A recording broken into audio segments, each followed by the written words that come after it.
Интерес кој ги надмина очекувањата на владата. Сите општини аплицирале за државните пари за инфраструктурни проекти. Градоначалниците поднеле барања за изградба и реконструкција на улици, градинки, училишта, водоводи, канализации во вкупна вредност која ги надминува 100 милиони евра, колку што владата обезбеди со ребалансот на буџетот.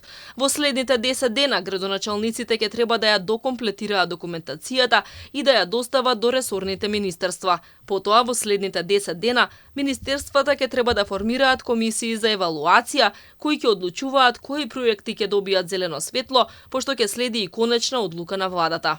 Вкупната вредност во квантум на пари од предложените апликациони формулари не можам да ви ја кажам сега, затоа што сега во 14 часот ќе ја има првата седница на координативното тело на кој што ќе се отворат и во целост ќе се разгледаат апликативните формулари, а потоа преку ресорните министерства каде што и ќе се дисперзираат практично проектните документации, таму ќе се утврди вкупниот квантум на пари кои што ги побаруваат локалните самоуправи, но можам да потврдам дека станува збор за многу повеќе од 100 милиони евра.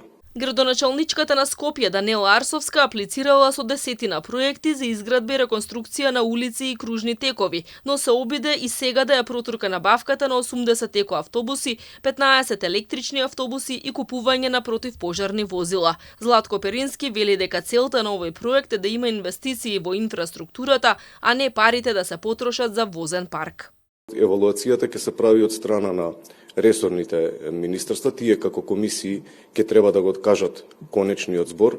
Јас можам само да потврдам која беше основната цел на јавниот повик, а тоа е подобрување на инфраструктурата во оние делови каде што локалните самоуправи немаат услови или можност да интервенираат. Ако сметате за она што го кажав предмалку во изјавата, тоа е дали ќе се набавуваат автобуси и така натака, сметам дека не е основна цел на овој јавен повик да владата набавува основни средства за јавните комунални претпријатија, туку напротив да се подобри инфраструктурата во рамките на локалните самоуправи.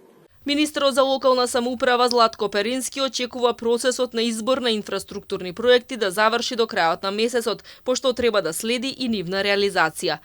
За наредната година е планиран уште еден ваков јавен повик, на кој треба да се доделат уште 250 милиони евра, кои ќе бидат обезбедени од заемот од Унгарија.